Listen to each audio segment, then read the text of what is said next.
ಇನ್ನು ಪೆಟ್ರೋಲ್ ಹಾಕಿಸಿಕೊಳ್ಳೋದಕ್ಕೆ ಬಂದಂತಹ ಯುವಕರಿಬ್ಬರ ನಡುವೆ ಮಾರಾಮಾರಿ ಆಗಿದೆ. ಒಂದು ಕಡೆ ಪೆಟ್ರೋಲ್ ಸಿಗಲ್ಲ ಅನ್ನುವಂತಹ ವದಂತಿ ಹಬ್ಬಿದ ಹಿನ್ನೆಲೆಯಲ್ಲಿ ಎಲ್ಲರೂ ಬಂದು ಪೆಟ್ರೋಲ್ ಬಂಕ್ಗೆ ಮುತ್ತಿಗೆ ಹಾಕ್ತಾ ಇದ್ದಾರೆ.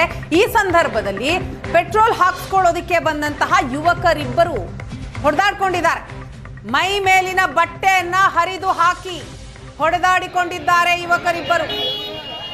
ಧಾರವಾಡದ ಇಂಡಿಯನ್ ಆಯಿಲ್ ಪೆಟ್ರೋಲ್ ಬಂಕ್ ನಲ್ಲಿ ನಡೆದಂತಹ ಘಟನೆ ಇದು. ದೃಶ್ಯದಲ್ಲಿ ನೋಡ್ತಾ ಇದ್ದೀರಿ. ಪೆಟ್ರೋಲ್ ಹಾಕಿಸಿಕೊಳ್ಳೋದಕ್ಕೆ ಬಂದಂತಹ ಯುವಕರು ಇವರ ಮಧ್ಯೆ ಕಿತ್ತಾಟ ಆಗಿದೆ.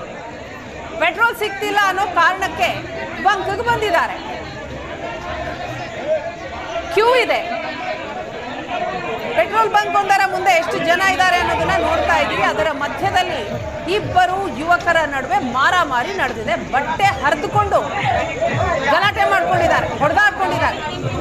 ಅಲ್ಲಿದ್ದಂತಹ ಸಾರ್ವಜನಿಕರು ಕೊನೆಗೆ ಇವರ ಜಗಳವನ್ನ ಬಿಡಿಸಿದ್ದಾರೆ.